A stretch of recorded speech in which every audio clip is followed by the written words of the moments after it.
শেখ হাসিনা সকল আইনের ঊর্ধ্বে ছিলেন, তিনি সকল বিচার বিভাগের ঊর্ধ্বে ছিলেন।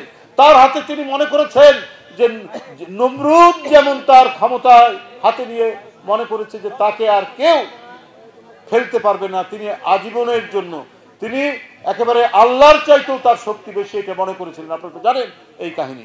শেখ হাসিনা ওই পর্যায়ে চলে গেছে যে তাকে আর কেউ মানে স্পর্শ করতে পারবে না। তিনি দুর্নীতি করবেন, টাকা মারবেন, টাকা পাচার করবেন, তাও তাকে কেউ স্পর্শ করতে পারবে না, এত ক্ষমতা।